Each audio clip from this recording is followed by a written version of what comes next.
अज्ञेय की जो बहुत चर्चित कविता है,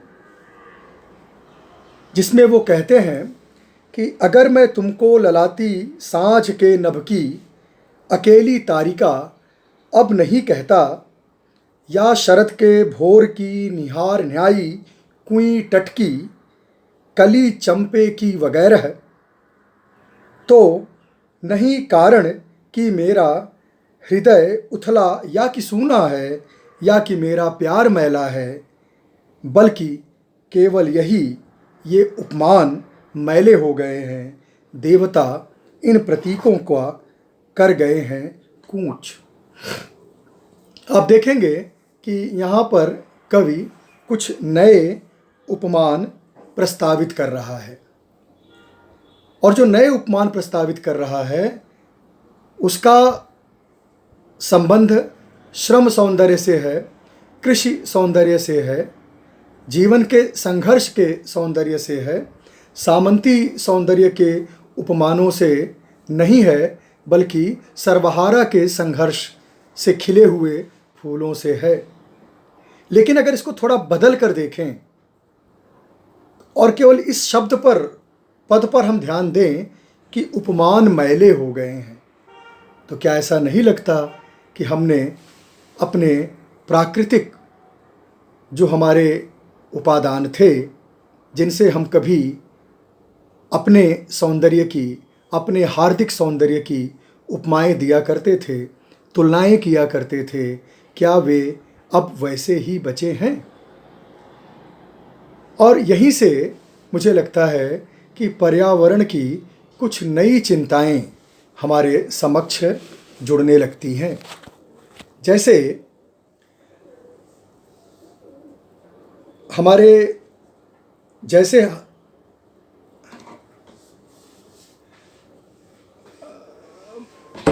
ये अज्ञेय की कविता है, शीर्षक मुझे इस समय ध्यान में नहीं आ रहा है, लेकिन बहुत चर्चित कविता है। अभी थोड़ी देर में मैं आपको बता दूंगा। आप जानते होंगे,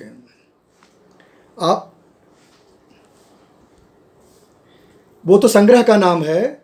कविता, जिस कविता का मैंने जिक्र किया है वो बहुत छोटी सी कविता है, और चूंकि कल की बाजरे की, यस, तो कहने का आशय यह है कि एक ऐसी कविता जो पारंपरिक उपमानों का विरोध करती है, लेकिन वो जो पारंपरिक उपमान हमारे हैं वह प्रकृति से लिए हुए जो हमारे उपमान थे उनके मैले होने का संकेत करती है। और मैं इसको आज के अपने व्याख्यान से जोड़कर देखने की कोशिश करता हूँ, तो मैं पाता हूँ कि कैसे जब कवि ने कहा होगा कि उपमान मैले हो गए हैं, तो हम जो सौंदर्य के प्राकृतिक उपमान इस्तेमाल करते रहे हैं, वो हमारी नदियाँ, वे झील, वे झरने, वो पर्वत, वो पहाड़, वो जंगल, वो फूल, वो पूरी वृक्षावलियाँ, वे सब क्या आज उस रूप में सुरक्षित बची हुई हैं? और यहीं से मैं इस चिंता की, जिसको मैं पर्यावरण की चिंता कह रहा हूँ, इसकी कविता में शुरुआत, या मैं कहूँ कि प्रस्थान बिंदु के रूप में मैं देखना चाहता हूँ, प्रस्तावित करता हूँ।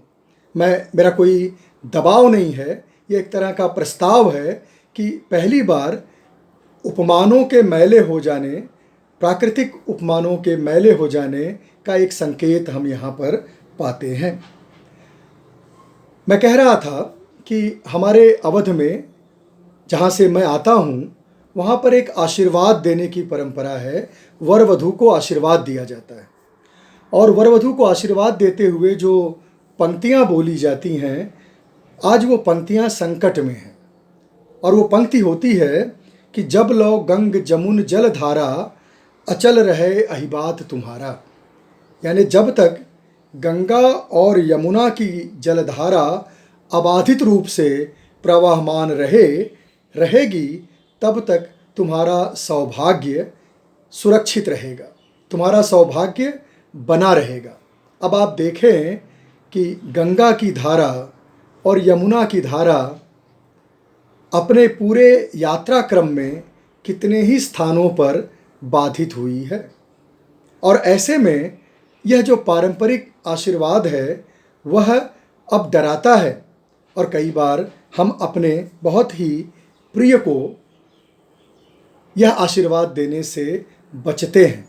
और यहीं से हम देखें कि हमने अपने जीवन को कितना संकटग्रस्त कर लिया है और इसे संकटग्रस्त करने की वे कौन सी इकाइयां हैं जो जिम्मेदार हैं, उनकी शिनाख्त भी कवि निरंतर करता आया है। अब यह जो नया पर्यावरण चिंतन है, इस चिंतन की जो प्रेरक भूमियाँ हैं, वे आंदोलन जो अंतर्राष्ट्रीय स्तर पर और राष्ट्रीय स्तर पर हुए हैं, जिन्होंने कवियों को भी प्रकृति की चिंता, पर्यावरण की चिंता, पृथ्वी की चिंता से जोड़ा, उनका केवल उल्लेख मात्र कर देना मैं ज़रूरी समझता हूँ, क्योंकि इसके उल्लेख से उन कविताओं के बारे में चर्चा करना और समझना आसान होगा। यूँ तो पर्यावरण को लेकर अलग अलग समय पर कुछ कुछ बातें होती रही हैं, लेकिन इसकी शुरुआत 1970 से मानी जाती है। 1969 में 1969 में एक दुर्घटना हुई थी सांता बारबरा में, अमेरिका में, जहाँ पर तेल के रिसाव के कारण बहुत सी प्रजातियों का जीवन संकटग्रस्त हो गया था। और उसके बाद 1970 में अमेरिकी राजनेता गेलॉर्ड नेल्सन ने एनवायरनमेंट एजुकेशन के बारे में लोगों को जागरूक करने की शुरुआत की और 22 अप्रैल 1970 को दुनिया ने पृथ्वी दिवस के रूप में मनाया। यानी जिस धरती पर हमारा अस्तित्व है, उस धरती का भी एक दिन 22 अप्रैल को सुनिश्चित किया गया। और इसका उद्देश्य था कि पर्यावरण के आसन्न संकटों के प्रति देश को, दुनिया को जागृत किया जाए। 70 से लेके 20 तक, इन 50 वर्षों में हम देखते हैं कि पर्यावरण को लेकर अलग अलग समय पर कुछ आयोजन हुए, कुछ कॉन्फ्रेंसेस हुई, सम्मेलन हुए अंतर्राष्ट्रीय स्तर पर। उनमें सबसे जो प्रमुख है वह 1972 का यूनाइटेड नेशन एनवायरनमेंट प्रोग्राम है, जो स्टॉकहोम, स्वीडन में आयोजित हुआ था। सामान्य पर्यावरण के प्रति जागरूकता को लेकर केंद्रित इस सम्मेलन में भारत की प्रधानमंत्री, तत्कालीन प्रधानमंत्री श्रीमती इंदिरा गांधी शामिल हुई थी। अब ये ध्यान दीजिए कि इस पहले बड़े सम्मेलन में भारत का राष्ट्र प्रमुख एक तरह से इस आयोजन में शिरकत करता है, शामिल होता है। तो ये समझना चाहिए कि हमारी चिंताएं पर्यावरण के प्रति उस दिन से आरंभ होती हैं। और हमारी देश की एक बड़ी नेत्री, एक बड़े संवैधानिक पद पर बैठी हुई हमारी प्रधानमंत्री उस आयोजन में शिरकत करती है, तो हमारे देश में पर्यावरण के प्रति सजगता का बढ़ना बहुत लाजिमी था। लेकिन उस सजगता के जैसे परिणाम अपेक्षित थे वह नहीं आए, उस पर हम बात करेंगे। संक्षेप में इसी तरह से 1973 में वाशिंगटन डीसी में जो इंडेंजर्ड प्रजातियां हैं उन पर एक सम्मेलन हुआ था। इसी तरह से ओजोन परत को लेकर के वियना प्रोटोकॉल और मॉन्ट्रियल प्रोटोकॉल अस्तित्व में आया। 1992 में Rio Summit on environmental climate change, यह जो पर्यावरण जो परिवर्तित हो रहा है, यह जो मौसम परिवर्तित हो रहा है, इसकी चिंता इस 1992 के सम्मेलन में हुई। और इसी तरह 1997 में क्योटो प्रोटोकॉल आया ग्लोबल वार्मिंग को लेकर, और 2002 में जोहान्सबर्ग वर्ल्ड समिट में सस्टेनेबल डेवलपमेंट की बात आई।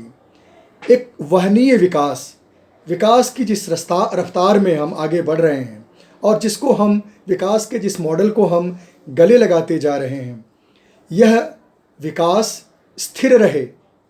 और यह स्थिर तब रहेगा जब यह धरती, इस धरती को बनाने वाले सारे उपकरण स्थिर रहेंगे, सुरक्षित रहेंगे, और संतुलित रहेंगे। अगर इनमें असंतुलन पैदा होगा तो निश्चित ही यह पृथ्वी के लिए, पृथ्वी के अस्तित्व के लिए, मानव जाति के अस्तित्व के लिए और तो अनेक गैर मानव जातियों के अस्तित्व तो समाप्त हो ही गए हैं।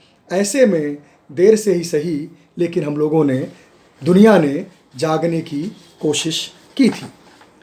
भारत के संदर्भ में देखें तो सबसे पहले 1700 के आसपास एक संत के द्वारा वृक्षों की रक्षा का एक प्रयास आरंभ होता है, जिसे हम विश्नोई संप्रदाय के प्रवर्तक संत जम्भोजी के रूप में पहचानते हैं, जिन्होंने एक राजा के द्वारा खेजड़ी के वृक्षों को काटने का जो आदेश दिया था, उस आदेश के विरोध में संत ने लोगों का आह्वान किया। विशेषकर महिलाओं ने वृक्षों को चारों ओर से घेर करके उन्हें काटने से बचाया। तो 18वीं शताब्दी के बिल्कुल शुरुआत में आप यह पाते हैं कि जो वृक्ष हमारे जीवन, हमारी संस्कृति के आधार हैं, उनके नष्ट होने की चिंता, उनको काटे जाने की चिंता, यह एक बड़ी पर्यावरणीय चिंता हमारे यहाँ दर्ज हुई और जम्भोजी ने उसका नेतृत्व किया। इसके बाद 1973 के आसपास चिपको आंदोलन होता है उत्तराखंड के चमोली में, जहाँ पर देवदार के वृक्षों को काटने से रोकने के लिए स्त्रियां आगे आती हैं गौरा देवी के नेतृत्व में, और जिसे आगे चलकर सुंदरलाल बहुगुणा और चंडी प्रसाद भट्ट जैसे पर्यावरण विज्ञानी का समर्थन मिलता है, और इनके समर्थन और सहयोग से यह एक आंदोलन आरंभ होता है। ध्यान दीजिए, 1973 का चिपको भी 1700 के जम्भोजी के द्वारा निर्देशित उस आंदोलन से काफ़ी मिलता जुलता है, जो एक तरह से सत्याग्रह है कि हम वृक्षों को काटने वालों को रोक नहीं सकते, लेकिन अगर हम वृक्षों से लिपट जाएंगे तो या तो उसे पहले हमें काटना होगा, यानी हम अपने जीवन की बाजी लगाकर वृक्षों को बचाने की यह प्रेरणा आरंभ उस समय से पाते हैं। इसके बाद अनेक आंदोलन आपके केरल में भी हुए हैं। शांत घाटी आंदोलन 1973 में, उसी तरह से कर्नाटक में अप्पिको आंदोलन, और उत्तराखंड में ही टिहरी आंदोलन, नर्मदा बचाओ आंदोलन, पश्चिमी घाट, वेस्टर्न घाट्स को बचाने के आंदोलन, इस तरह के अनेक आंदोलन समय समय पर एक पर्यावरणीय आंदोलन के रूप में इस देश में चलते रहे हैं। स्वाभाविक था कि इन सभी पर्यावरण केंद्रित आंदोलनों के साथ हमारे कवि की साझेदारी भी होनी थी, इनके साथ उसे भी कंधे से कंधा मिलाना था, और उसने यह कोशिश बखूबी की है, और ऐसी ही कुछ कोशिशों से मैं आपको रूबरू कराने की कोशिश करूँगा। राजेश जोशी की एक कविता है, कवि का काम। बड़ी महत्वपूर्ण कविता है कि कवि क्या काम करता है।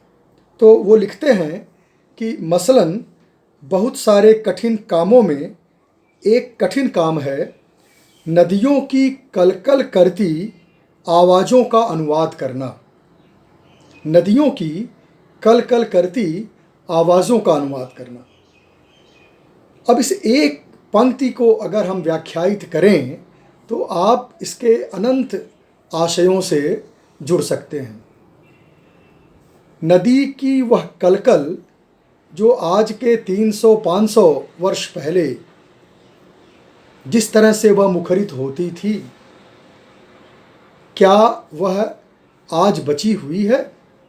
और आज नदियाँ जिस तरह से कलकल प्रवाहित हो रही हैं, उसमें उसकी कराह का अनुवाद अगर किया जाएगा तो क्या एक संवेदनशील व्यक्ति उस पंक्तियों को स्वीकार कर पाएगा, उसे सहेज पाएगा? निश्चित ही उसको बदलने के लिए वह परिवर्तित होगा। राजेश जोशी की इसी कविता की आगे की पंक्ति है कि पेड़ों के हराने और हजारों प्रजाति की चिड़ियों के चहचहाने का अनुवाद करना। पहाड़ों और पठारों दोनों की ही भाषा दुर्गम होती है, आंसुओं के लिए अपनी भाषा में कभी नहीं मिल पाते उतने ही पारदर्शी शब्द। अब यहाँ पर आप देखें कि पहाड़ों और पठारों दोनों की भाषा दुर्गम होती है और आंसुओं के लिए अपनी भाषा में कभी नहीं मिल पाते उतने ही पारदर्शी शब्द जितने पारदर्शी आंसू होते हैं। अब ये जो आंसुओं के कारण का पता लगाना, उसकी पारदर्शिता को कविता की पंक्तियों में सुरक्षित कर देना और उससे एक सहज संवेद्य हृदय को उसके अपने कर्तव्यों के प्रति या अपनी उपेक्षाओं उदासीनताओं के प्रति जागृत कर देना, यह कवि का काम है। और मैं समझता हूँ कि कवियों ने यह काम करने के खूबसूरत प्रयास किए हैं, जैसे ये पंक्तियाँ खुद ही इस बात की गवाही देती हैं। पर्यावरण की चिंता को लेकर अपने देश में जो सबसे बड़ा संकट आता है, जिससे पर्यावरण की चिंताएं सबसे ज़्यादा इस देश के कवि मानस को, जीवन को प्रभावित करती हैं, वह 1984 का वक्त है, जब भोपाल गैस त्रासदी घटित होती है। और इस भोपाल गैस त्रासदी का जो मंजर था पूरा, उसको लेकर अनेक कवियों ने कविताएं लिखी हैं। राजेश जोशी भी उनमें से एक है और संयोग से वह भोपाल में ही रहते हैं, और इस कारण से हम पाते हैं कि उनकी अनेक कविताओं में 1984 की इस गैस त्रासदी के संदर्भ, जहरीली गैस त्रासदी के संदर्भ मिलते हैं। भोपाल शोक गीत 1984 शीर्षक से इस कविता में वो बताते हैं कि हवा को डस लिया है किसी करात ने या कौड़िया सांप ने, लहर मारता है जहर, थरथराता है रह रह कर हवा का बदन, भागो भागो जहाँ भी खुला हो थोड़ा सा आकाश, जहाँ भी बची हो थोड़ी सी हवा पवित्र, भागो भागो भागो चीखता है सारा शहर। कितना हौलनाक मंजर रहा होगा कि लोग उस गैस के रिसाव के कारण जो सोए वो सोते ही रह गए, जो जहाँ थे वहीं पर उनकी जीवन लीला समाप्त हो गई। अगर इतनी बड़ी त्रासदी हमें प्रेरित नहीं करती तो फिर हम और पत्थर दोनों में कोई अंतर नहीं रह जाएगा।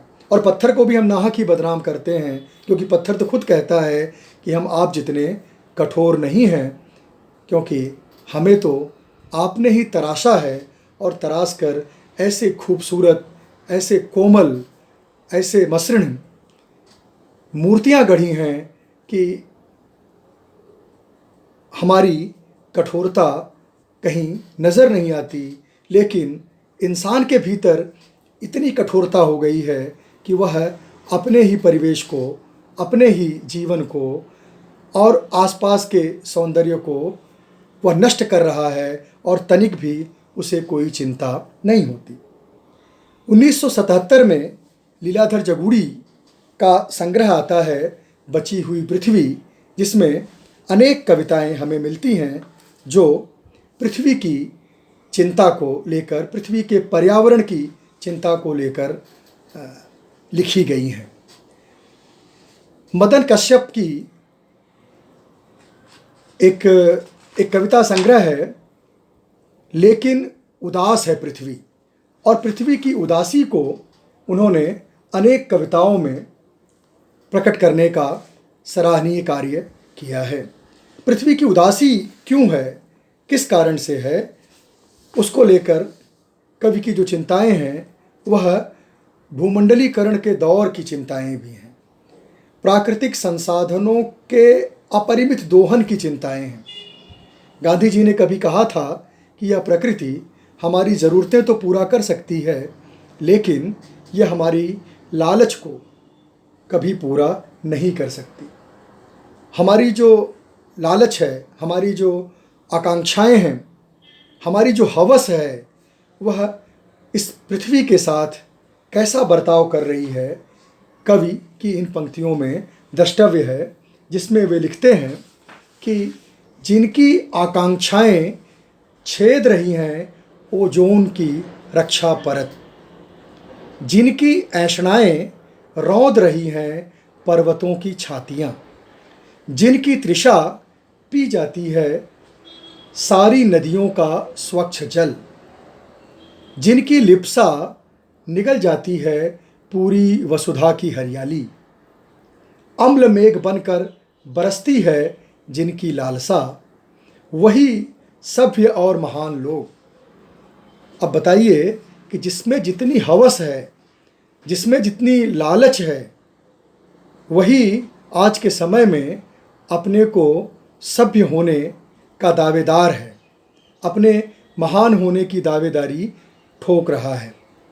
तो ये महानता जो प्रकृति के असीमित दोहन से उत्पन्न हो रही है, वह विकास या वह विकसित राज्य की अवधारणा जो जितना अधिक प्रकृति का दोहन कर रहा है, वह उतना ही विकसित, उतना ही महान व्यक्तित्व से लेकर अगर वह राष्ट्र बन रहा है, तो कवि की चिंताएं साफ हैं कि जिनकी लालसा आम्ल मेघ बन बरसती है, वही सभ्य और महान लोग, हथियारों के सौदागर, नशीली दवाओं के तस्कर अचानक बनाने लगे हैं पृथ्वी को बचाने की योजनाएं, मिट्टी की रूखी देह में लगाकर नर्म विचारों का उबटन।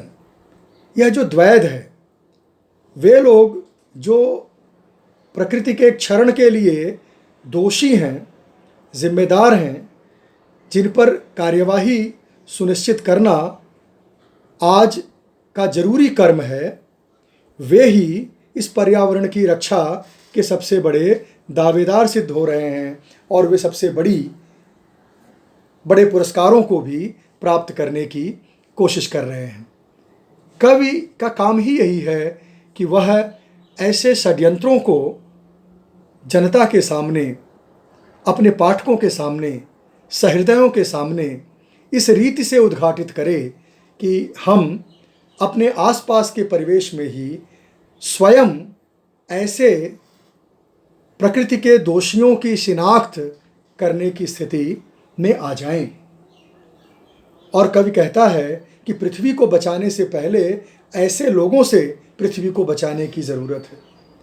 वे लोग जो इस पृथ्वी की रक्षा के नाम पर, पर्यावरण की रक्षा के नाम पर, और आप जानते हैं, हम जानते हैं कि पर्यावरण की रक्षा के नाम पर ऐसे तमाम आंदोलन, ऐसे तमाम NGO, ऐसे तमाम संगठन सरकारी फाइलों में चलते हैं जो लाखों करोड़ों रुपयों की देसी और विदेशी मदद प्राप्त करते हैं।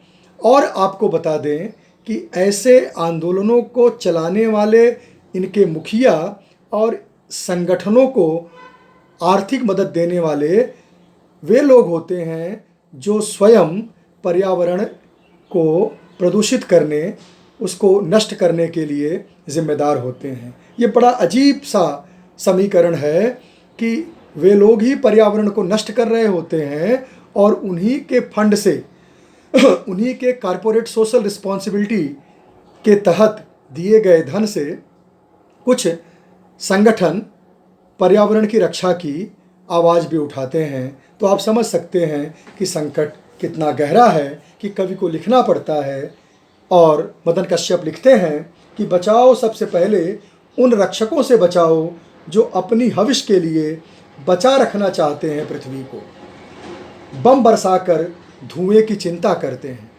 यह जो चरित्र का संकट है, जंगल काटकर भूस्खलन पर शोध करते हैं, सागर के सीने में भरते हैं जहर, नदियों के कचड़े, खेतों में विषैले रसायन, मेढकों की रान और बंदरों के सिर के साथ करते हैं हमारी मनुष्यता का भी सौदा। तो वे लोग जो इस मनुष्यता की का सौदा करने के जिम्मेदार हैं, बात उन पर की जानी चाहिए और उनके षड्यंत्र का खुलासा किया जाना चाहिए। उन्हें देखना चाहिए कि वे किस तरह से हमारे प्रकृति और पर्यावरण को नष्ट कर रहे हैं। मदन कश्यप की एक और कविता है, नए युग के सौदागर। हम सब जानते हैं कि एक पुराने सौदागर भी हमारे देश में आए थे और जिन्होंने इस देश को लगभग 200 वर्षों की गुलामी दी थी। लेकिन ये जो नए युग के सौदागर हैं, इनका जो चाल चरित्र और चेहरा है वह कभी की नज़रों से छिपा हुआ नहीं है। वो कैसे, ये जो नए युग के सौदागर हैं और ये पुराने सौदागरों से किन अर्थों में भिन्न हैं, वह कवि इन पंक्तियों में दर्ज करता है। ये पहाड़ों की ढलान से आहिस्ता आहिस्ता उतरने वाले, तराई के रास्ते पांव पैदल चलकर आने वाले पुराने व्यापारी नहीं हैं। ये जो व्यापारी हैं, ये अलग तरह के व्यापारी हैं। कैसे कि इन्हें सखुए के बीज नहीं, पूरा जंगल चाहिए। हड़िया के लिए भात नहीं, सारा खेत चाहिए। ये सब कुछ लूट लेने को आमादा हैं। ये सब कुछ पर अपना हक जताने को आमादा हैं। ये नए युग के सौदागर हैं। बेचना और खरीदना नहीं, केवल छीनना जानते हैं। बेचने और खरीदने में तो एक तरह का विनिमय होता है और कमोबेश दोनों के नफ़े नुकसान की गुंजाइश होती है। यह उससे आगे की स्थिति आ गई है कि ये छीन लेना चाहते हैं। पहाड़ों को छीन लिया जा रहा है, जंगलों को छीन लिया जा रहा है, नदियों को तबाह कर दिया जा रहा है। कहने की ज़रूरत नहीं कि वे कौन लोग हैं जो पहाड़ों को छीन रहे हैं, जंगलों के भीतर की खनिज संपदा का दोहन कर रहे हैं और इस दोहन की खुली छूट में हमारे प्रशासन, हमारे हुक्मरान भी उन्हीं का साथ दे रहे हैं। और दूसरी तरफ इन जल, जंगल और ज़मीन की लड़ाई लड़ रहे, इनसे जुड़े हुए जो हमारे आदिवासी हैं, जो हमारा जन है, जो सर्वहारा है, वह दर दर की ठोकरें खाने को बाध्य है। उसके लिए जैसे कि कोई जगह ही नहीं बची हुई है। ऐसे आदिवासियों पर मदन कश्यप की ही एक कविता आदिवासी शीर्षक से है, जिसकी पंक्तियां हैं कि ठंडे लोहे सा अपना कंधा जरा झुकाओ। लोहा ठंडा और झुकाओ। आप जानते हैं कि गर्म लोहे को तो झुकाया जा सकता है, लेकिन ठंडे लोहे को झुकाना कठिन होता है। लेकिन अगर ठंडा लोहा है और लोहा गर्म है, तो गर्म लोहे को तो आप जैसा चाहें वैसा आकार दे सकते हैं, लेकिन अगर वह ठंडा है तो उसे आकार नहीं दिया जा सकता। यहाँ पर वे लोग जिनके कंधे मजबूत हैं और जो अपने जल, जंगल, ज़मीन की रक्षा करने में स्वतः समर्थ हैं, ज़रूरत इस बात की है कि उनका साथ दिया जाए, उनके साथ खड़ा हुआ जाए, उनको समर्थन दिया जाए, सहयोग दिया जाए। और ऐसा सहयोग न पाने पर वे लोग जो उनसे जंगल को, ज़मीन को छीनना चाहते हैं, वे क्या कर रहे हैं कि ठंडे लोहे सा अपना कंधा जरा झुकाओ, हमें उस पर पाँव रखकर लंबी छलांग लगानी है, मुल्क को आगे ले जाना है। किसकी कीमत पर? हम मुल्क को आगे ले जाना चाहते हैं, पर किसकी कीमत पर? उन आदिवासियों की कीमत पर और उन्हीं के कंधे पर पाँव रखकर। बाजार चहक रहा है और हमारी बेचैन आकांक्षाओं के साथ साथ हमारा आयतन भी बढ़ रहा है। तुम तो कुछ घटो, रास्ते से हटो। यह जो लालसा का आयतन है, यह जो लालच का आयतन है, वह निरंतर बढ़ता जा रहा है और बदले में हम जो उस जीवन, उस जल, उस जंगल के हकदार हैं, उन्हीं को हम उससे हटाने पर तुले हुए हैं। अपेक्षा क्या है कि बस अपना यह जंगल, नदी, पहाड़ हमें दे दो, हम इन्हें निचोड़कर देश को आगे ले जाएंगे, दुनिया में अपनी तरक्की का मादल बजाएंगे और यदि बचे रहे तो तुम्हें भी नाचने गाने के लिए बुलाएंगे। आदिवासियों का धर्म, आदिवासियों की संस्कृति, आदिवासियों की भाषा, उनकी अपनी बस्ती, उनका अपना रहन सहन, उनकी अपनी स्थानीय संस्कृति, सब कुछ को संकट में डाल देने का यह जो षड्यंत्र है, यह बखूबी डंके की चोट पर पूरे देश में ही नहीं बल्कि विश्व में चल रहा है। और हमारी सत्ताएं इनका साथ देते हुई, कई बार तो इनके साथ अपना नाभिनाल संबंध को प्रकट करती हुई नज़र आती हैं और कवि जनता के पक्ष में, आदिवासी के पक्ष में खड़े होकर इस जो सहमति है, यह जो षड्यंत्र है, यह जो साजिश है, उसका पर्दाफाश करने की कोशिश करता है। मंगलेश डबराल की कविता भी आदिवासी शीर्षक से इसी संदर्भ में बहुत महत्वपूर्ण है। अभी मैं नदियों की बात कर रहा था कि इंद्रावती, गोदावरी, शबरी, स्वर्णरेखा, तीस्ता, बराक, कोयल सिर्फ नदियाँ नहीं, उनके वाद्य यंत्र हैं। अभी हमने राजेश जोशी की कविता में कलकल करती नदी के स्वर का अनुवाद करने की बात कही थी और यहाँ पर मंगलेश डबराल कह रहे हैं कि ये जो नदियाँ हैं, ये सिर्फ नदियाँ नहीं हैं, ये क्या हैं? ये उनके वाद्य यंत्र हैं। मुरिया, बैगा, संथाल, मुंडा, उरांव, डोंगरिया, कौंध, पहाड़िया महज नाम नहीं, वे राग हैं जिन्हें वह प्राचीन समय से गाता आया है। और यह गहरा अरण्य उसका आध्यात्म नहीं, उसका घर है। और यह जो घर है, उसके आसपास पेड़ बिना पत्तों के हैं, मिट्टी बिना घास की। यह साफ है कि उससे कुछ छीन लिया गया है, उसे अपने अरण्य से दूर ले जाया जा रहा है, अपने लोहे, कोयले और अभ्रक से दूर, घास की ढलानों से तपती हुई चट्टानों की ओर, 700 साल पुराने हरसूद से एक नए और बियावान हरसूद की ओर, पानी से भरी हुई टिहरी से नई टिहरी की ओर जहाँ पानी खत्म हो चुका है। वह कैमरे की तरफ गुस्से से देखता है और अपने अमर्ष का एक आदिम गीत गाता है। आदिवासियों के विस्थापन को यह कविता बहुत शिद्दत से हमारे समक्ष रखती है, जिसमें इस विस्थापन के साथ ही साथ हमारी प्रकृति और पर्यावरण का विस्थापन भी जुड़ा हुआ है। क्यों? क्योंकि इन्हीं से तो यह हमारा पर्यावरण सुरक्षित था, क्योंकि ये उसके रक्षक थे। और जब ये वहाँ नहीं रहेंगे, ये आदिवासी वहाँ नहीं रहेंगे, तो कैसे वे प्रकृति के उपादान हम बचा पाएंगे, उन्हें सुरक्षित रख पाएंगे? यह एक बहुत बड़ी चिंता है। इस संदर्भ में मैं बोधिसत्व की कविता कच्चे चांद को देखा है शीर्षक कविता का उदाहरण आपको देना चाहता हूँ। चांद हजारों वर्षों से हमारे लिए एक अप्राप्य कामना रहा है।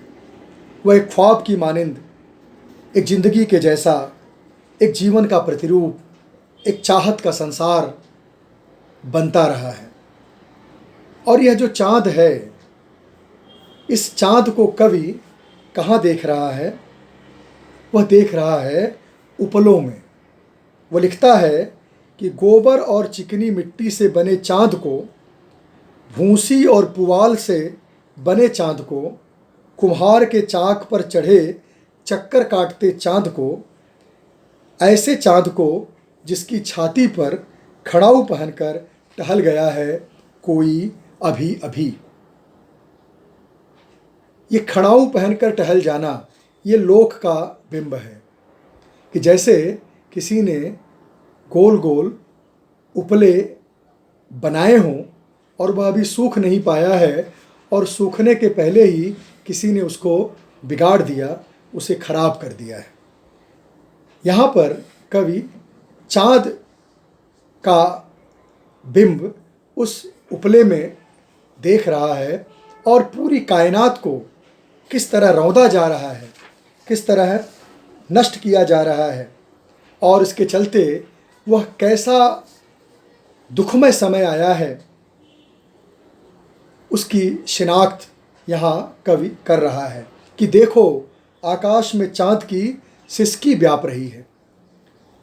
ये खड़ाऊँ से रौंद देना, खड़ाऊँ लकड़ी का एक पद त्राण होता है, अगर उससे आपने उन उपलों पर चलकर उन्हें खराब कर दिया है तो यह जो खड़ाऊँ है वो एक तरह का विकास है, उसका एक बिंब है और उसने किस तरह से नष्ट कर दिया है कि देखा आकाश में चाँद की सिसकी व्याप रही है, सुनो धरा को एक एक कर चौतरफा रुलाई ढांप रही है।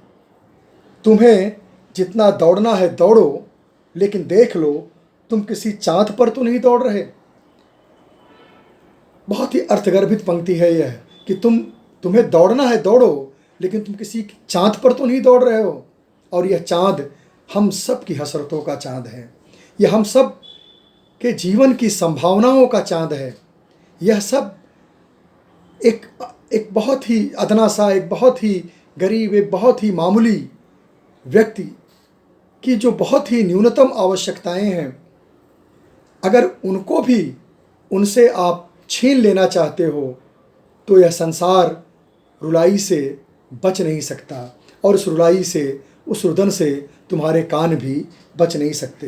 तुम्हें जितना दौड़ना है दौड़ो, लेकिन देख लो तुम किसी चाँद पर तो नहीं दौड़ रहे। कच्चे चाँद पर, गोबर और भूसी से बने चाँद पर, पुआल और सूखे पत्ते से बने चाँद पर, चिकनी मिट्टी से बने चाँद पर। हमारी जो पहचान है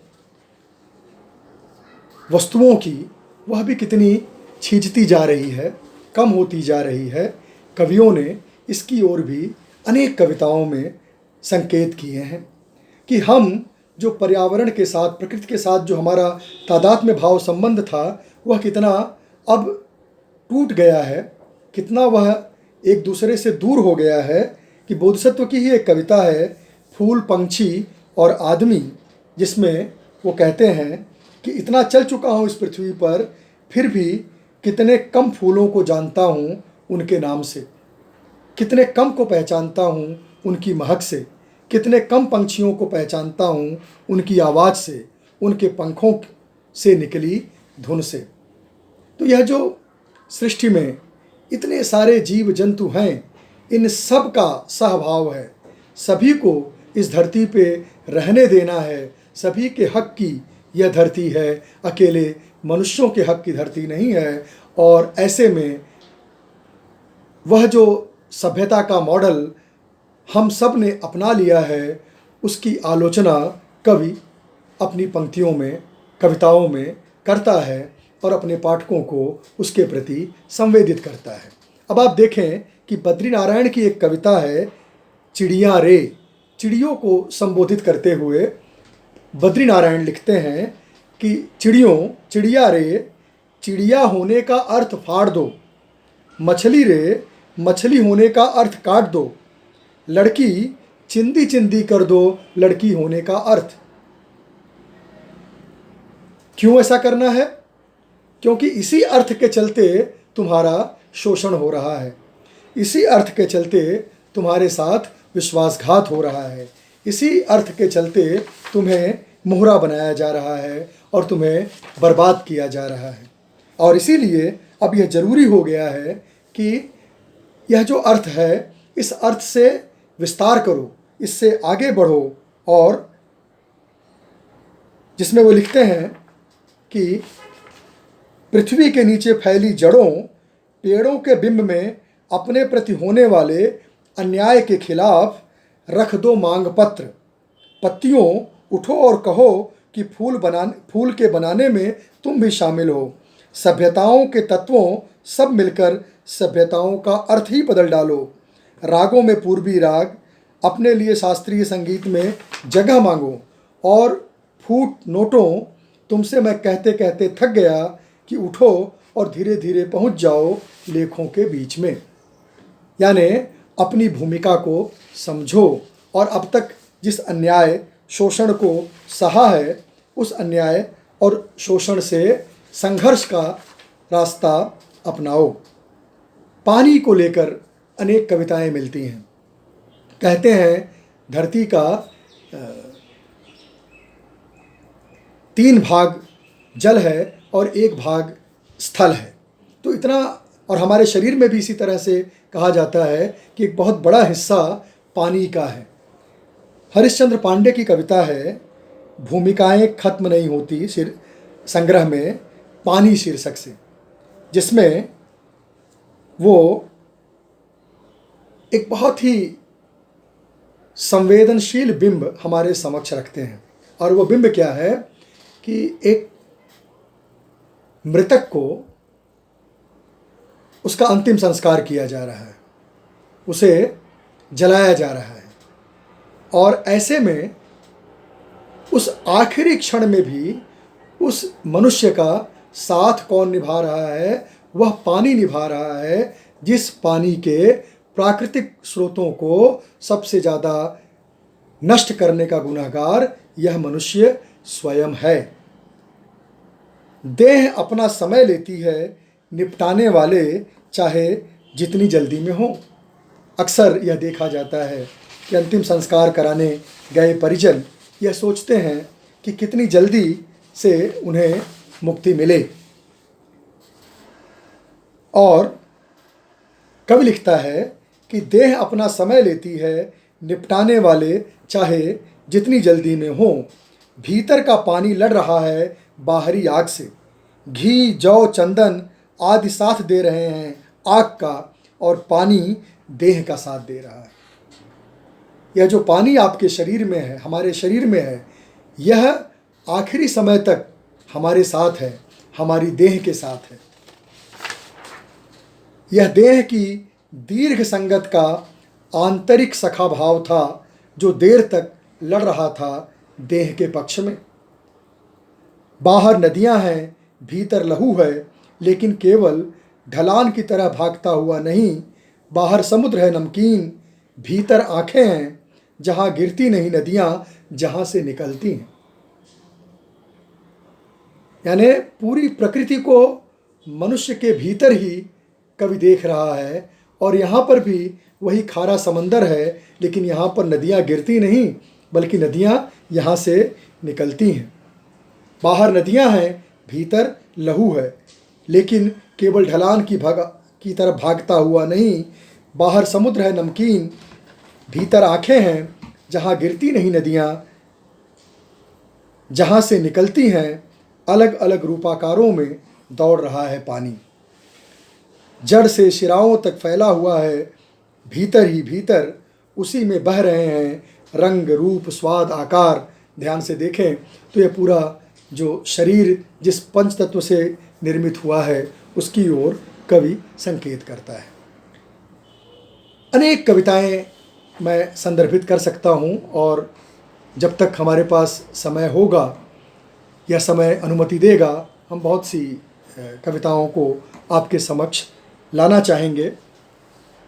एक कविता है बद्री नारायण की ही, खुदाई में हिंसा शीर्षक संग्रह से मोर नाच। मोर हमारा राष्ट्रीय पक्षी है, हमारे अनेक राष्ट्रीय प्रतीकों में मोर आता है। वे लिखते हैं कि यह जो मोर का संकट है, कई बार हमने पढ़ा है कि किस तरह से उनका शिकार किया जाता है, किस तरह से उनकी प्रजाति संकट में आ गई है, और मोर का शिकार करने वालों पर कई सारे कानून भी बने हुए हैं, लेकिन वो कानून कितनी भूमिका निभा पाते हैं, कितने कारगर होते हैं, वो एक दूसरी बात है। ऐसे में मोर को ही कवि सजग करने की कोशिश कर रहा है, क्योंकि ये मोर के बहाने हम तमाम लोग जो षड्यंत्रों के शिकार हो रहे हैं वे अपने को बचा सकते हैं, अपने जीवन की रक्षा कर सकते हैं, अपने पर्यावरण की रक्षा कर सकते हैं। लेकिन ये तब होगा जब वे स्वयं जागृत होंगे। नए समय में नए मोर के होने की कविता है यह, जो मोर को ही संबोधित है, जो कभी जंगलों में तो कभी राष्ट्रीय चिन्हों में रहता है। बदले समय में हे मोर बस नाचो नहीं, शिकारियों का मन भी भांपो। ऐसे शिकारियों का जिन्हें पहचानना नहीं है आसान। शिकारी हो सकता है कोई भी हो, मोर मेरे प्राण। और फिर वो शिकारियों की गिनती करता है और पुराने समय से लेके नए समय तक। पुराने समय में कौन थे कि पहले जमींदार का परनाती, कोई पूंजी शाह या उसके स्कूल का साथी, किसी बड़े पूंजी शाह का कोई भी दलाल, आधुनिक भावबोध से लैस किसी मल्टीनेशनल का अधिकारी, मंत्री का साला, किसी संतरी का सहबाला, किसी राजनेता के काले धन का रखवाला, उजली कार पर चलता, पहने कपड़ा जैसे कोई उजाला, कोई इनकम टैक्स का अफसर आला। और ऐसे तमाम लोग जो हैं, ये सब यानी आप देखें कि जो भी हमने व्यवस्था का ढांचा निर्मित किया है, ये सारा का सारा ढांचा जैसे इस प्रकृति पर्यावरण का विरोधी हो गया है। और वो गिनाते गिनाते आते हैं कि जब पर्यावरण संरक्षण की वैकल्पिक लड़ाई में करोड़ों डॉलर की परियोजना का माल काट रहा है, वह भी तुम्हारे हित में नहीं, तुम्हारे हित के खिलाफ काम कर रहा है। मोर को बचाना संभव नहीं रह गया हो जब शिकारियों की गोली से मोर को बचाने की लड़ाई को कलावादियों का पक्ष साबित किया जा रहा हो, जब मोर को बचाने की लड़ाई को किसी भी तरह जनतांत्रिक सिद्ध करना संभव ही नहीं रह गया हो। और सबसे कठोर टिप्पणी है कि जब अशोक के शिलालेख पर चिन्हित मोर संसद के पीछे एक कोठी की रसोई में पकने लगा हो। आप सबको ये बताने की ज़रूरत नहीं है कि अशोक के शिलालेख का क्या संबंध है हमारी व्यवस्था से, और उसमें उस चिन्हित मोर के साथ क्या त्रासदी घटित हो रही है। संसद के पीछे कोठी की रसोई में पकने लगा हो, ऐसे में मोरों को ऐसा मिले आत्मविश्वास कि वे आगामी संघर्ष में किसी और को नहीं बल्कि अपने को ही प्रतीक बना सजा सकें एक बड़ी लड़ाई, और मोरों से ऐसा भर दें आकाश कि आकाश का रंग ही बदल जाए।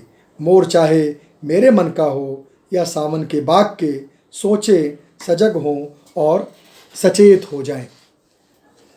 जंगल की चिंता हमारे अनेक कविताओं में प्रकट हुई है कि कैसे इस जंगल के नष्ट होते जाने से हम अपना ही सब कुछ दांव पर लगाते और खोते चले जा रहे हैं। प्रियदर्शन की कविता है नष्ट कुछ भी नहीं होता संग्रह में जंगल, और उसमें वे लिखते हैं कि एक दिन अपनी लुप्त होती संवेदनाओं की शाखें टटोलते हुए तुम जब उस रास्ते तक पहुँचोगे जो जंगल को जाता है, तब समझोगे तुम्हारी संवेदनाओं के तार कमज़ोर क्यों पड़े, जब तुम देखोगे कि जंगल गायब है। जंगल के गायब हो जाने से हमारी संवेदनाओं के तार के कमज़ोर पड़ जाने का रिश्ता है। अपने भीतर का हरापन कहाँ मर गया है।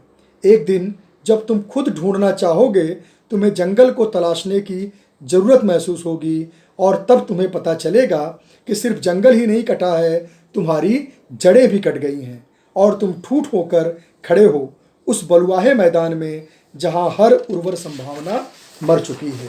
बलुआहे मैदान में सभी उर्वर संभावनाओं को मर जाना और उसे मरने के लिए हमारा छोड़ देना, यानी हम खुद कसूरवार हैं, इस बात को बार बार चिन्हित करना, इसकी ओर हमें हमारा ध्यान आकर्षित करना, यह कवियों ने निरंतर कोशिश की है।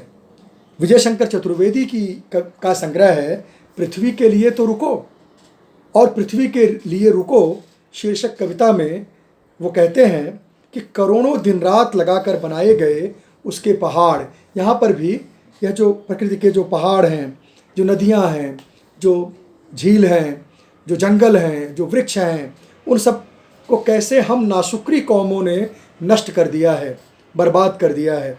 पृथ्वी को हम माता तो कहते हैं, लेकिन इस माता के समस्त आवरणों को हमने उससे छीन लिया है, उसे नंगी करके छोड़ दिया है। उसकी लज्जा को ढकने के लिए हमने कुछ भी उसके तन पर नहीं छोड़ा है कि करोड़ों दिन रात लगाकर बनाए गए उसके पहाड़ चट कर जाते हैं। हम चंद ही दिनों में उसकी दी हुई नदियों को परनाले में तब्दील कर देते हैं देखते देखते।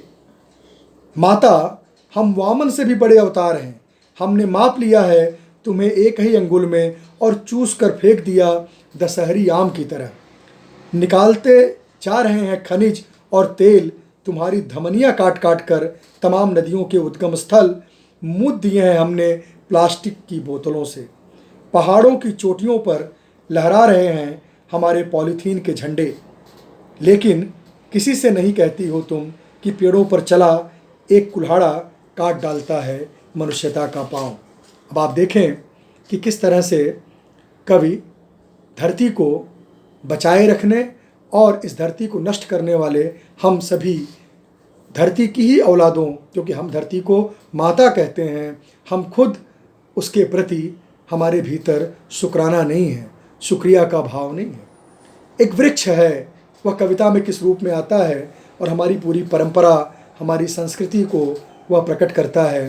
कविता में आप देखें तो आत्मारंजन की कविता है एक लोक वृक्ष के बारे में, और यह जो अनाम वृक्ष है उसको किस तरह से लोक नायकत्व मिल जाता है, कैसे हमारे जीवन के राग बिराग में उसकी भूमिका होती है, वह हमारे सुख दुख का कैसे सच्चा साथी और साक्षी बन जाता है, और अलौकिकता और इतिहास गर्भ से दूर रहकर भी वह कैसे एक अच्छा व्यक्तित्व बन जाता है कि उस वृक्ष के नाम के बारे में हमें जानकारी नहीं है।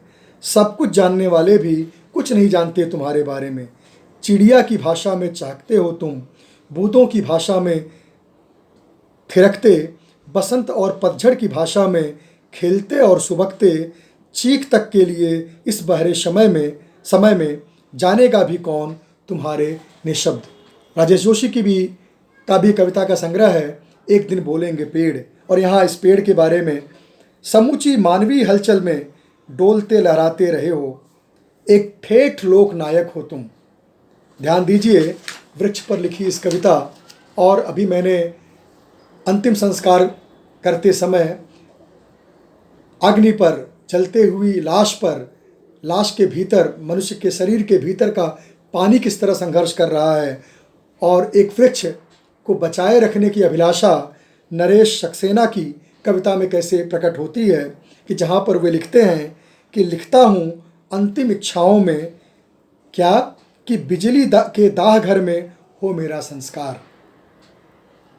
एक व्यक्ति की लाश को जलाने में जो लकड़ी खर्च होती है, कवि उसके प्रति भी सजग है। वह कहता है कि लिखता हूँ अंतिम इच्छाओं में कि बिजली के दाह घर में हो मेरा संस्कार, ताकि मेरे बाद एक बेटे और एक बेटी के साथ एक वृक्ष भी बचा रहे संसार में। एक वृक्ष को बचा लेने की चिंता। पर्यावरण बहुत तरह से नष्ट होता है। केवल प्रकृति या जिसको हम बाह्य रूप में देखते हैं सिर्फ वही नहीं है, बल्कि यह जो पर्यावरण का संकट है यह संस्कृति का संकट भी है। आज की जो पीढ़ी है वो किस तरह से नए नए इलेक्ट्रॉनिक गैजेट्स की दुनिया में, गेम की दुनिया में मुब्तला है। और क्या कहें कि इस कोरोना काल में जब बच्चों की ऑनलाइन टीचिंग हो रही है, तो ऐसे में आप देखते हैं कि ये बच्चे कब क्लास अटेंड कर रहे होते हैं ऑनलाइन और कब वो एक से एक वीडियो गेम में व्यस्त होते हैं, आपको अंदाज़ा नहीं होता। एक छोटा बच्चा है जिसके बारे में आत्मारंजन लिख रहे हैं कि बच्चे को पिता घुमाने ले गया है सड़क पर और वह बच्चे के साथ संवाद नहीं कर रहा है। बच्चा हथेलियों को पकड़े हुए है, लेकिन पिता अपने मोबाइल में किसी और से संवाद करने में व्यस्त है। और ऐसे में वह जो बच्चा है वह सोच क्या रहा है कि वह सोच रहा है एक और विकल्प, पापा के साथ टहलने से तो अच्छा था घर पर वीडियो गेम खेलना। उसका इस तरह सोचना इस सदी का एक खतरनाक हादसा है। बहुत ज़रूरी है कि कुछ ऐसा करें कि बना रहे यह अंगुलियों का स्नेहिल स्पर्श। अंगुलियों का स्नेहिल स्पर्श यानी रिश्तों की गर्माहट। यह रिश्ता पिता और पुत्र का हो सकता है, पिता और पुत्री का हो सकता है, माता और संतान का हो सकता है, यह बहन और भाई का हो सकता है। रिश्ते को बचाना भी एक तरह से पर्यावरण को बचाना ही है, जिसमें वो कहता है कि सदी का एक खतरनाक हादसा है। बहुत ज़रूरी है कि कुछ ऐसा करें कि बना रहे इन अंगुलियों का स्नेहिल स्पर्श और जड़ होती सदी पर एक नन्ही स्निग्ध पकड़ की बची रहे पकड़, जितनी नर्म उष्मा ताकि बची रहे पृथ्वी। और इसी पृथ्वी के बचे रहने की चिंता केदारनाथ सिंह की कविता में भी आती है, जब वो हाथ की गर्माहट की बात अपनी कविता में करते हैं। इस संकट को राजेश जोशी ने भी पहचाना था और अपनी कविता में वे लिखते हैं कि हमारे समय की यह भयावह फैंटेसी में किसी अदृश्य दैत्य की तरह की उंगली थामे जाते हुए लगते हैं कभी कभी हमारे समय के बच्चे। कभी आप बच्चों को वीडियो गेम खेलते हुए गौर से देखिए। इतना खून खराबा, इतनी मारपीट, इतनी हत्याएं, इतनी छीना झपटी उन में दर्शाई जाती है कि वह धीरे धीरे उन बच्चों की संवेदना को ही भोथरी कर देती है, कुंद कर देती है। मैंने कविता की शुरुआत में नदी का जिक्र किया था, अपने अंचल की नदी और अपने अंचल के ही एक कवि के उदाहरण से। अरुण देव की कविता है कि कैसे नदी का हाल हुआ है कि हिल रहा था पानी का आंचल, कीचड़ से सनी उसकी देह जैसे सभ्यता का शव हो। कभी गाए थे कलश ने उसकी गरिमा के गीत। सभ्यताएं नदियों के किनारे विकसित हुई थीं और आज नदियों के समाप्त होने के साथ वह सभ्यता भी शव रूप में परिणत होती चली जा रही है। कि नदी के किनारे जन्मी सभ्यताएं एक दिन बिन पानी मछली की तरह रेत पर छटपटाएंगी पत्थर की सैया पर। ऐसी अनेक कविताएं आपको मिलेंगी जो नदियों को लेकर उनकी चिंता में लिखी गई हैं। चिड़िया पर हमने बात की बद्रीनारायण की कविता से। दूसरी तरफ एकांत श्रीवास्तव की भी अनेक कविताओं में ऐसे पक्षी, ऐसे जीव जंतु आते हैं। उनकी भी एक कविता है अनाम चिड़िया के नाम। गंगा इमली की पत्तियों में छिपकर एक चिड़िया मुँह अंधेरे बोलती है बहुत मीठी आवाज़ में, न जाने क्या न जाने किससे और बरसता है पानी। अब यह जो प्रकृति को हम लोग पहचानते रहे हैं, मानसून की हम पहचान करते रहे हैं कि मौसम कैसा होगा, आकाश का रंग कैसा होगा और उससे आगे क्या घटित होने वाला है, इसकी पहचान हम करते रहे थे। अब मोबाइल हमें बताता है कि कितना टेम्परेचर है, हमें खुद एहसास नहीं होता कि वास्तव में किस स्थिति में पर्यावरण और हमारा जीवन इस समय घटित हो रहा है। नदियों को लेकर एक बड़ी सुंदर कविता कि नदी धंस रही है, गीताश्री की है। स्त्रियों की कविताओं की बात भी होनी चाहिए। जिंदगी ठहरी हुई नदी है शीर्षक कविता में वो कहती हैं कि नदी धंस रही है अपने भीतर, पत्थर खोज रहे हैं अपनी आग, बिजलियों को चाहिए कोई आकाश, टहनियों को चाहिए पानी की देह, सबको चाहिए अपनी अपनी जगह, पृथ्वी के सबसे बेकार हिस्से की खोज में मैं भी लग गई हूँ काम में। मुझे मिल नहीं रही वो जगह जिसे उठा सकूँ शहर के छोर पर रखे समय के कूड़ेदान से। मतलब कोई ऐसी चीज़ नहीं है जो निरुपयोगी हो। तो ये सभ्यताओं के साथ हमारा जो संबंध है, बहुत खूबसूरत बात केदारनाथ सिंह लिखते हैं कि नदियाँ कैसे हमें जानती हैं और हम नदियों को जानना कैसे भूल गए हैं। कि वे हमें जानती हैं जैसे जानती हैं वे अपनी मछलियों की बेचैनी। नदियाँ हमें वैसे ही जानती हैं, भले हम नदियों को भूले हुए हैं। नदियाँ हमें वैसे ही जानती हैं जैसे जानती हैं वे अपनी मछलियों की बेचैनी, अपने तटों का तापमान, जो कि हम ही हैं, बस हम ही भूल गए हैं हमारे घर कभी उनका भी आना जाना था। यह जो सभ्यता जहाँ विकसित हुई थी, नदियों के साथ जो हमारा संबंध निर्मित हुआ था, आज उसको हमने भुला दिया है और उसका परिणाम ये हुआ है कि नदियाँ नष्ट होने के कगार पर पहुँच गई हैं। और नदियों से तो जुड़ने के लिए, नदियों से मिलने के लिए तो आपको उसके पास जाना होगा ना।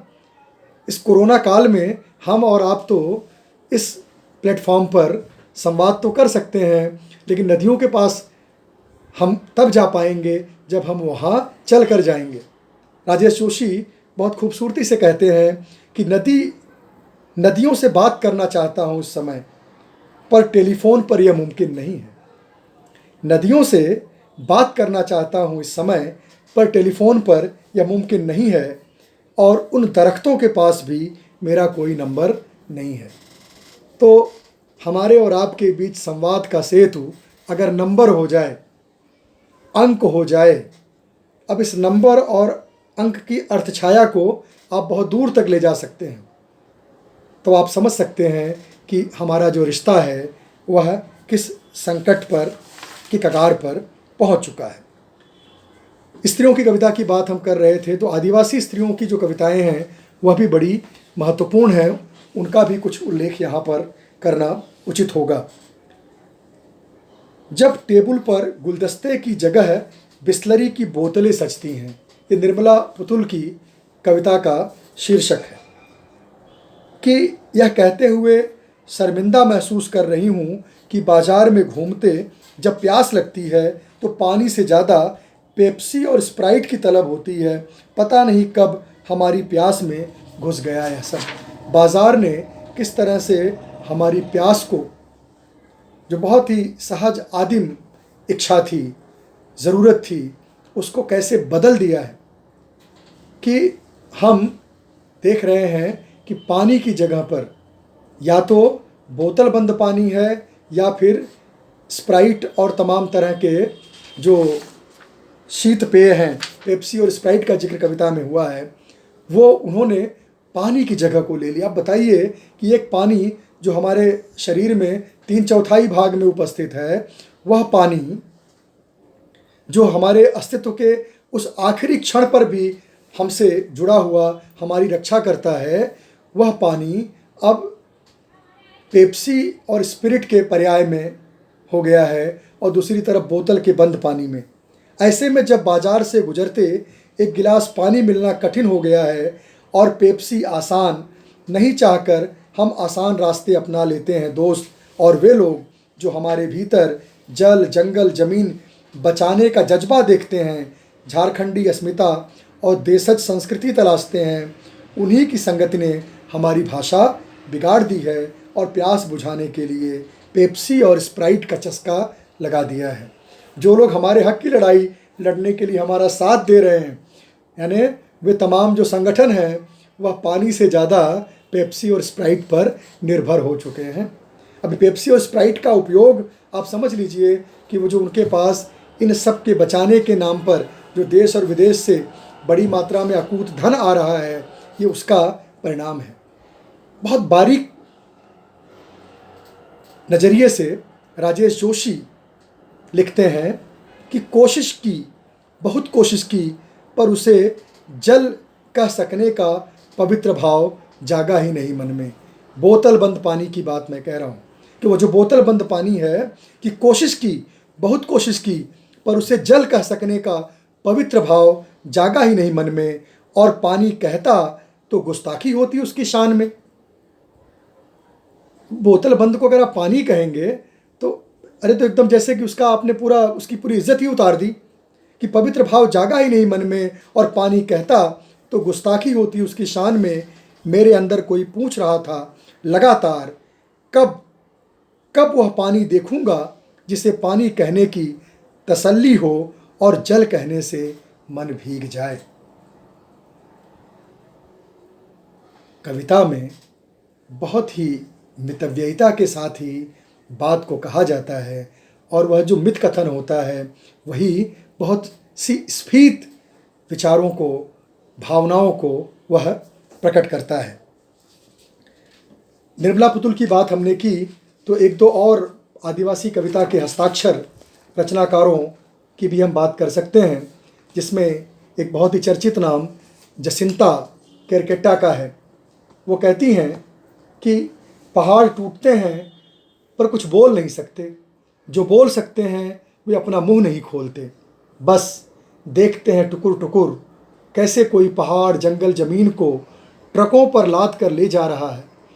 एक मजबूत घर जमाने के लिए जो कहते हैं खुद को रखवाले, देखो कैसे वे लोग इन जंगलों पहाड़ों की खूबसूरती देकर किसी गैर को हाथ हिलाते हुए निकल जाते हैं हर साल देश के दूसरी भागों में पहाड़ी सैर को।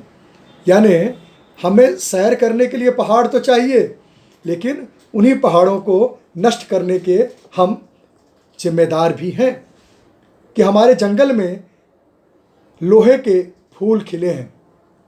यह अनुज लुगुन की कविता है, शहर के दोस्त के नाम एक पत्र। हमारे जंगल में लोहे के फूल खिले हैं, बॉक्साइट के गुलदस्ते सजे हैं, अभ्रक और कोयला तो थोक और खुदरा दोनों भावों में मंडियों में रोज सजाए जाते हैं। यहाँ बड़े बड़े बांध भी फूल की तरह खिलते हैं, इन्हें बेचने के लिए सैनिकों के स्कूल खुले हैं। शहर के मेरे दोस्त ये बेमौसम के फूल हैं, इनसे मेरी प्रियतमा नहीं बना सकती अपने जूड़े के लिए गजरे, मेरी माँ नहीं बना सकती मेरे लिए सुखटी या दाल, हमारे यहाँ इससे कोई त्यौहार नहीं मनाया जाता। और इस तरह से आदिवासी कवि कवयित्रियाँ अपनी चिंताएं अनेक रूपों में व्यक्त करती हैं। नदियों की बात हमने की थी कि कैसे नदियाँ वाद्य यंत्र हैं। यहाँ पर वंदना टेटे भी नदियों की चिंता जता रही हैं, क्योंकि सबसे ज़्यादा नदियों पर आश्रित रहने वाले हमारे आदिवासी समाज के ही लोग रहे हैं। कि वे लिखती हैं कि जैसे सूख गई दामोदर सुवर्ण रेखा, जैसे आसमान में बिला गई सुगंधित हवाएं, जैसे चूर चूर हो गए मजबूत पहाड़, जैसे छटते छटते कटते चले गए जंगल, हम भी जा रहे हैं, हम भी जा रहे हैं। जैसे चले गए भालू हाथी और बाघ, जैसे चली गई घरों में फुदकती गौरैया, जैसे गायब हो गए मेढक, जैसे खो गई सब की सब तितलियाँ। हाँ, हम जा रहे हैं, जैसे चले गए गोंदली मडुआ और गोड़ा धान, जैसे गुम हो गए कुआं डाड़ी और झरने, जैसे रेखते हुए न जाने कहाँ चले गए डुगडुगिया और धामिन सांप। कवि की संवेदना धरती के वो बिल्कुल नामालूम, जिसको हम किसी रूप में उल्लेख के योग्य नहीं समझते, ऐसे तमाम जीव जंतुओं के प्रति यह जो संवेद्य पुकार है वह आप इनकी कविताओं में पाते हैं। मैं आपको बताऊं कि हम अपने बचपन में इतनी तितलियां देखते थे। मैं गांधीनगर में रहता हूं, जिसको ग्रीन सिटी कहा जाता है। मैं लगभग रोज़ सुबह और शाम टहलता हूं। इतनी हरियाली के बावजूद मुझे एक तितली नज़र नहीं आती, एक तितली नज़र नहीं आती। जबकि मेरा बचपन मुंबई के झोपड़पट्टियों में बीता है। वहाँ पर भी जो छोटी छोटी झाड़ियाँ होती थीं, हम वहाँ भी तितली पकड़ लेते थे। यानी मुंबई महानगर में आज के 30 साल पहले जो तितलियाँ हमें दिख जाती थीं, वह गांधीनगर जैसे समृद्ध और शांत वातावरण में, ग्रीन गांधीनगर में भी हम नहीं देख पाते, अपने गाँव में भी हम नहीं देख पाते। जिन तितलियों के साथ हम बड़े हुए हैं, वो तितलियाँ कब हमारा साथ छोड़कर चली गई, ये कवियों ने हमें बताया, लेकिन हम अपना जीवन जीते हुए उनके प्रति सजग नहीं हो पाए। यही कवि की भूमिका है, यही कवि की कोशिश भी है। कुमार अनुपम युवा कवि हैं, उन्होंने बालू पर बहुत सी कविताएं लिखी हैं। मैं एक आध कविता का जिक्र करूंगा जिसमें वो कहते हैं कि गवाह है बालू कि इसी जगह रहती थी एक नदी। अब बालू नदी की गवाही दे रहे हैं। इससे बड़ी विद्रूप, इससे बड़ी विडंबना और क्या हो सकती है जो कवि हमें दिखा रहा है कि गवाह है बालू कि इसी जगह रहती थी एक नदी जो फैली है दूर तक नदी की स्मृतियों की तरह। चले आते हैं कभी भूले भटके बच्चे, घरौंदे बनाते हैं तो चमक उठती है बालू की निस्पंद आँखें। खंगालती हैं बच्चों की ड्राइंग कॉपियाँ कि मिल जाए पूरब से निकलती हुई एक नदी चली गई पश्चिम की ओर जो रहती थी। हम सब ने बचपन में कला की कक्षा में, पेंटिंग चित्रकला की कक्षा में जो पहला चित्र बनाया होगा उसमें हमने पहाड़ बनाए, उसमें हमने सूरज बनाया, उसमें हमने नदी बनाई। और हम अपने ही जीवन काल में उस पहाड़, उस सूरज, उस नदी और उसके तटों पर उगे हुए वृक्षों को, सबको तो हमने भुला दिया। वो ज़िंदगी का हमारा जो पहला चित्र था, उसके साथ जो हमारी सहज आत्मीयता जुड़ सकती थी, शायद इसीलिए वह पहला चित्र हमसे बनवाया गया था, हमारे अपने चित्र में वह गायब हो गया। उसकी प्रत्यक्ष स्थिति गायब हो गई और हमने क्या किया, हमने उसे अपनी ड्राइंग रूम में फ्रेम में सजा लिया।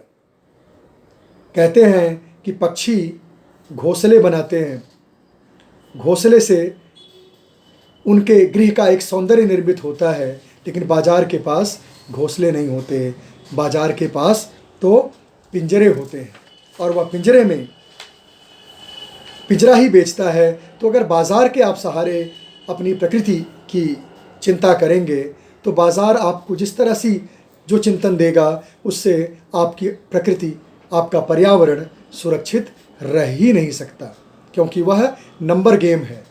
और नंबर की बात राजेश जोशी ने भी कही थी अपनी कि उसके नंबर हमारे पास नहीं है। गीत चतुर्वेदी बहुत प्रतिभाशाली कवि हैं, बहुत अच्छे कहानीकार हैं। बहुत छोटी सी कविता है, पंचतत्व, जो उनके संग्रह न्यूनतम मैं में संकलित है। 5 लाइन की कविता है, पंचतत्व। अब आप देखें कि इन 5 तत्वों से यह शरीर निर्मित हुआ है और जिसको हम लोग पर्यावरण कहते हैं वह भी क्या है, वह भी जल है, वह वायु है, वह आकाश है, वह अग्नि है। इन्हीं 5 तत्वों से क्षिति, जल, समीर, गगन, पावक, जिसको हम कहें क्रमशः धरती, पानी, हवा, ध्वनि, अग्नि और ऊर्जा, तो वो अपनी जिम्मेदारी तय करते हैं। हम कहते हैं ना कि हम पंच तत्वों में विलीन हो गए। पंच तत्वों में विलीन होना अगर सचमुच हम चाहते हैं तो हमें कुछ काम करना होगा। हम मरकर पंच तत्वों में विलीन नहीं हो सकते, हमें जीकर पंच तत्वों में विलीन होना है। कैसे हम जीकर पंच तत्वों में विलीन हो सकते हैं? तो गीत चतुर्वेदी लिखते हैं कि मेरी देह से मिट्टी निकाल लो और बंजरों में छिड़क दो कि वो उपजाऊ हो जाए। मेरी देह से जल निकाल लो और रेगिस्तान में नहरें बहाओ। मेरी देह से निकाल लो आसमान और बेघरों की छत बनाओ। मेरे देह से निकाल लो हवा और कारखानों की वायु शुद्ध कराओ। मेरी देह से आग निकाल लो, तुम्हारा दिल बहुत ठंडा है। कि मेरी देह से आग निकाल लो, तुम्हारा दिल बहुत ठंडा है। कहने का आशय ये कि हमारे जीवन की सार्थकता ही इसी में है कि हम जीवन का निर्माण करने वाले 5 तत्वों की रक्षा की जिम्मेदारी उठाएं। ये हमारा कर्तव्य है, ये हमारी जिम्मेदारी है और यही एक तरह से हमारा प्रदेह, हमारी कृतज्ञता है, हमारा ऋण स्वीकार है और ऋण होने की कामना है। अगर ऐसा हम नहीं करते तो हम ऋण नहीं हो सकते। राकेश रंजन की एक कविता का जिक्र यहाँ पर मैं करूँगा, क्योंकि पर्यावरण के संदर्भ में स्त्रियों की भी बड़ी भूमिका होती है, बेटियों की बहुत बड़ी भूमिका है। ये बिल्कुल आपको संवेदित कर देगी, आपको दहला देगी ये कविता कि कैसे हमने लिंग असंतुलन अपने समाज में निर्मित कर दिया। इसका भी खामियाजा हमें भुगतना पड़ेगा। प्रकृति को ही नहीं, प्रकृति की स्वरूपा जो स्त्री है, जो नारी है, उसको भी हमने अपने उपभोग की लालसा में, अपने लोभ लालच में किस तरह से उसके सहज अस्तित्व को दरकिनार कर दिया है, उसको कुचल मसल दिया है। इसकी बहुत खूबसूरत और दिल को दहला देने वाली वानगी इस पंक्ति में आप देखें। कवि कहता है कि मुझे क्षमा करें। वह कहीं उसे पहुंचना था और वह समय पर नहीं पहुंच पा रहा है और वह क्षमा मांग रहा है। वो क्षमा में क्या मांग रहा है आप देखें कि मैं चला गया था शाम के परिंदों के साथ जंगलों पहाड़ों के पास, रात भर रहा सुनता पत्तों पर ओस का टपकना। ध्यान दीजिए, हरबंस राय बच्चन भी जागता मैं आंख फाड़े हाय दुख सुधियों के सहारे, जबकि दुनिया स्वप्न के जादू भवन में सो गई है, रात आधी हो गई है। देखता मैं शांति इतनी है टपकती ओस जितनी। ओस के टपकने की आहट को सुनना, वहाँ पर प्रकृति एक अलग रूप में है। और यहाँ पर देखें कि रात भर रहा सुनता पत्तों पर ओस का टपकना, पेड़ों के साथ खड़ा रहा निविड़ अंधकार में, तारों की डूबती निगाहें देखती रही मुझे, अशब्द प्राणों को कपाती पुकारे और विकल पंख ध्वनियाँ जगाए रही रात भर, निगलती रही मुझको भूखी छायाएं। लौटते समय मेरे रास्ते में फैला था बकरी की आँखों सा पीला सन्नाटा, जले हुए डैने छितराए सारस सा गिरा था सवेरा, सवेरे से पहले फेंक गया था कोई जन्मजात बच्चा शिशिर के जलाशय में फूल कर सफ़ेद